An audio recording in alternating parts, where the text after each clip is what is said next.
Mission হেক্সা যে খুব সহজে হাতে ধরা দেবে না তা এখন থেকেই টের পাচ্ছে ব্রাজিল। জাপানের বিপক্ষে নকআউটের প্রথম ম্যাচে এক চরম অগ্নি পরীক্ষা দিতে হয়েছে সেলেসাওদের। পিছিয়ে পড়েও শেষ মুহূর্তের নাটকীয়তায় 2-1 গোলের জয় পেলেও আসল লড়াই তো কেবল শুরু।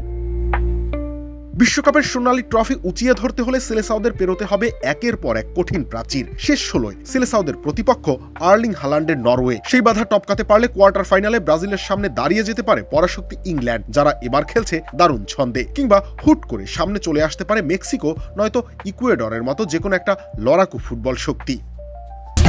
চিয়ার আপের রিফ্রেশিং স্বাদে সবার মুখে হাসি ছড়াবে। চিয়ার আপ ছড়ায় হ্যাপিনেস। কোয়ার্টারের বাধা কাটিয়ে যদি সেমিফাইনালের মঞ্চে পা রাখা যায়, তবে সেখানে অপেক্ষা করছে আরো বড় মহারণ। সেখানে অপেক্ষায় থাকতে পারে ব্রাজিলের চিরপ্রতিদ্বন্দ্বী আর্জেন্টিনা। বর্তমান বিশ্বজয়ীরা লিওনেল মেসির নেতৃত্বে আছে দারুণ ছন্দে। আলবিসেলেস্তেদের হারানোটা কোনোভাবেই সহজ হবে না। সেমিফাইনাল জিতে স্বপ্নের সেই ফাইনালে পৌঁছাতে পারলে তো কথাই নেই। হেক্সা জয়ের চূড়ান্ত মঞ্চে ব্রাজিলের সামনে হুঙ্কার ছাড়তে পারে গত 2 বিশ্বকাপের ফাইনালিস্ট ফ্রান্স, ইউরোপ জয়ী স্পেন কিংবা ক্রিস্টিয়ানো রোনালদোর পর্তুগাল। প্রতিটি প্রতিপক্ষই যেন এক একটা দুর্ভেদ্য দুর্গ।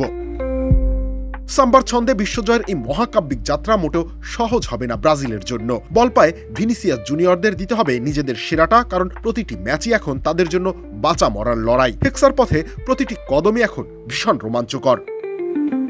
রবিউল ইসলাম রানী, খেলা 71।